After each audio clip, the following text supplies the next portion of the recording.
Nouveau jour, nouveau unboxing. Mais avant ça, si vous savez, ils m'ont fait payer la douane. Ça, ce truc là vient des États-Unis. Vous savez, j'ai lâché combien en douane? Vous savez combien j'ai lâché en douane? Combien mon cœur il a souffert? 97 € de douane. 97. J'ai payé à peu près la même chose en frais de port. 97 €. Sérieusement. Another one. I'm above average.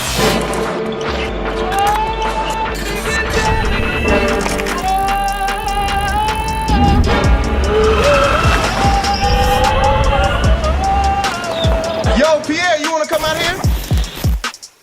Macron, Trump, faites un accord et aidez-nous à choper des trucs moins chers. Bref, passons au déballage. Alors, on ouvre ça. Ça.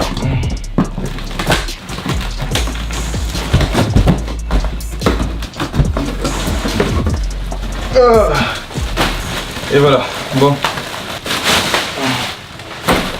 Voilà ce pourquoi on a payé autant de taxes.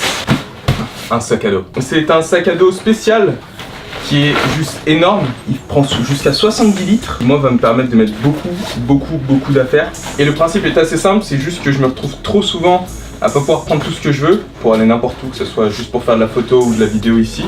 Et du coup, ouais, gros sac, poche à l'avant encore ici pour mettre plein de trucs. Au-delà du fait qu'il a des sangles sur les côtés qui me permettront de mettre tout ce qui est tripod, etc. ici. La fonctionnalité phare du sac, c'est ça. Enfin, il y a aussi toute une histoire que genre les sangles sont à la bonne taille, etc. Ils proposent genre plusieurs tailles de dos. En fait, genre ils ont des tailles genre médium, large et extra large en fonction de la taille de ton corps, de façon à ce que ça soit bien à ta taille. Et voilà, t'as tout ça pour mettre de l'appareil vidéo et photo à l'intérieur de ton sac. Tout ça. Tu peux enlever les compartiments et tu fais ça. Et là, t'as plus de place dans le compartiment principal. Est-ce que ça, c'est pas stylé?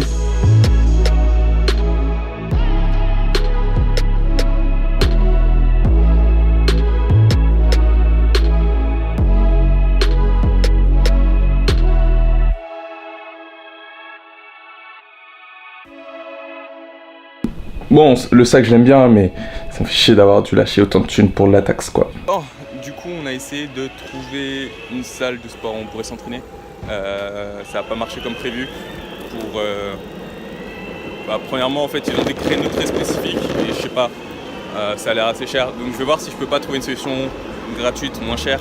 Déjà, il y a à la salle d'escrime du Bec, ils ont ça, donc je vais passer là-bas, voir ce que je peux y faire. Et puis ça épice. Donc du coup je voulais aller m'entraîner au Bec Escrime qui est juste là. Sauf que manifestement il faut que je fasse, je sais pas, je vois avec leur préparateur physique ou quoi pour pouvoir m'entraîner là-bas. Parce qu'ils ont du matériel tout neuf, nanana, il faut pas que je fasse n'importe quoi. Du coup c'est assez chiant, même si je comprends la raison, etc. Et que il faudrait également que je prenne une licence chez eux. Enfin, énormément de trucs chiants que j'aime pas faire. Moi j'aime juste venir faire mon truc et pas discuter à gauche à droite pour un petit peu tout et n'importe quoi. Du coup je vais juste aller m'occuper dans la salle du Krebs parce qu'ils ont une super salle de muscu. Je sais pas si genre j'ai ouais, y aller ou pas, mais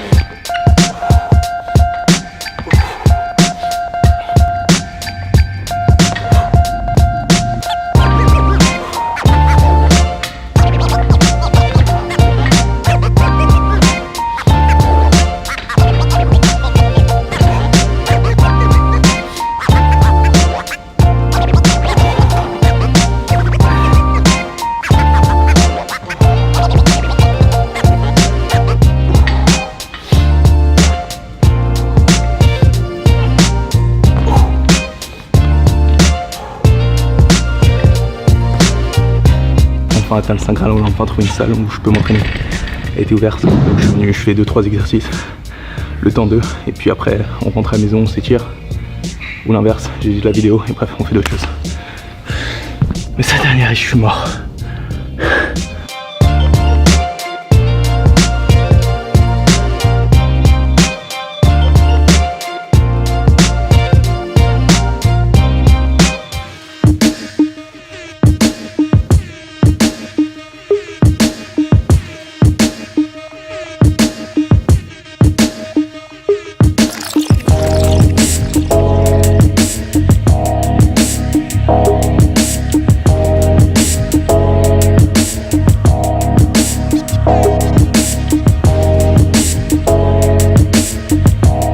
Là, on vient de finir 2-3 petits exercices comme ça de renforcement musculaire. Donc, tirage pour renforcer un petit peu tout ce qui est triceps et chaîne musculaire du dos.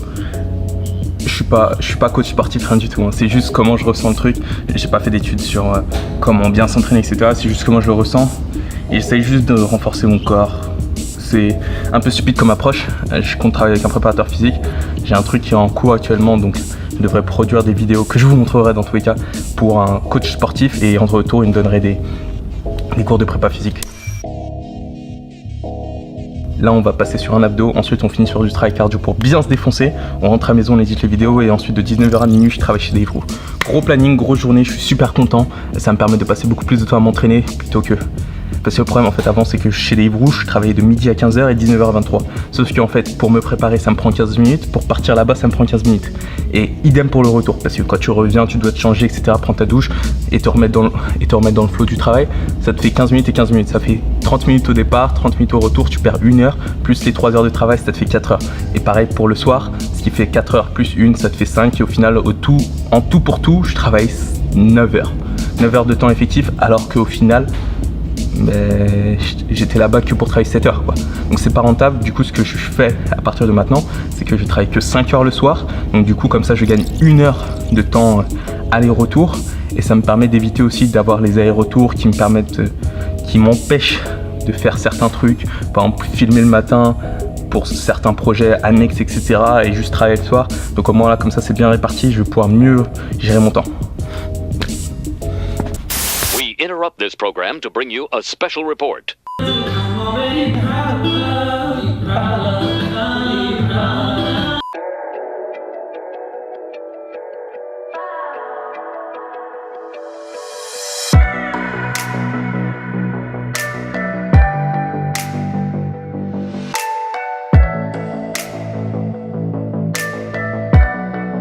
Bon, là du coup on est en train de mettre en place un autre exercice.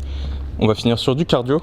Et en fait j'ai un gros souci qui est que en fait je voulais utiliser les cordes qui sont juste là. Vous savez, celle-là là, pour faire les trucs super stylés. Et en fait le souci c'est qu'ils ont fermé ça avec un cadenas. Et que le cadenas, malgré le fait que j'ai des clés, j'ai pas la bonne clé pour ouvrir ce cadenas là. Donc c'est vraiment problématique, j'aurais vraiment voulu l'ouvrir et... Mais bon, on va pas faire ça. Du coup je me suis limité à autre chose. Ce qu'on a fait, c'est on a installé ces 4 trucs là, 1, 2, 3, 4, oh 5, j'en ai installé 5, ok. Donc ces 5 trucs là, on va sauter, nanana, Ensuite une fois que ça c'est fait, on arrive là, on saute, je sais pas ce qu'on va faire du 1 pied, 2 pieds, 3 pieds. Là, un truc d'équilibre. Ensuite on a le medicine ball qu'on va essayer de jeter par terre pour... Le medicine ball qu'on va jeter par terre pour... le reprendre et travailler sur les bras et l'explosivité. Il va juste falloir que je trouve un dernier truc sur lequel on peut bien se tuer. J'ai pas envie de faire des pompes parce que les pompes c'est chiant. Je vais juste essayer de trouver un exercice sympathique.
ça a été une journée vraiment mouvementée. Donc là j'ai mis en place mon nouveau planning qui est qu'en fait j'arrête de travailler à Daewoo le midi pour me libérer toute la matinée de en gros 8h du matin jusqu'à 15h où je commence à éditer ma vidéo de façon à vraiment pouvoir beaucoup plus m'entraîner parce qu'on n'arrivera jamais à se qualifier aux Jeux Olympiques en faisant le travail qu'on fait actuellement.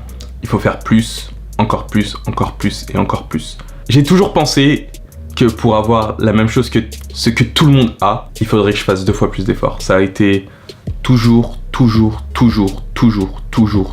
ma mentalité.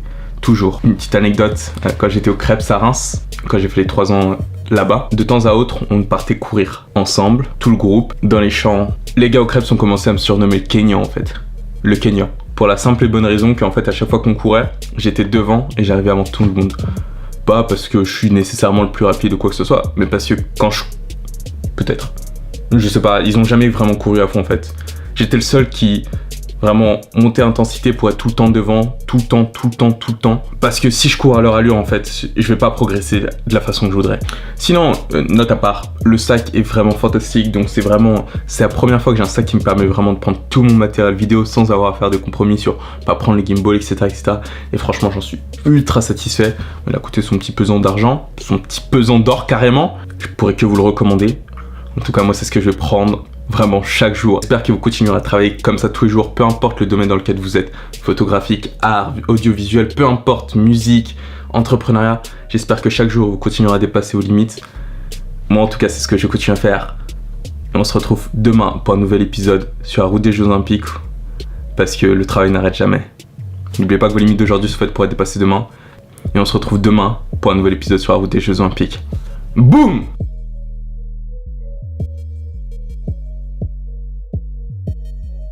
Dans le prochain épisode de l'Olympic Vlog. Mais faites attention, parce que là encore j'avais des gants sur les mains et mon téléphone avait une bonne coque donc il a rien cassé. Mais regardez,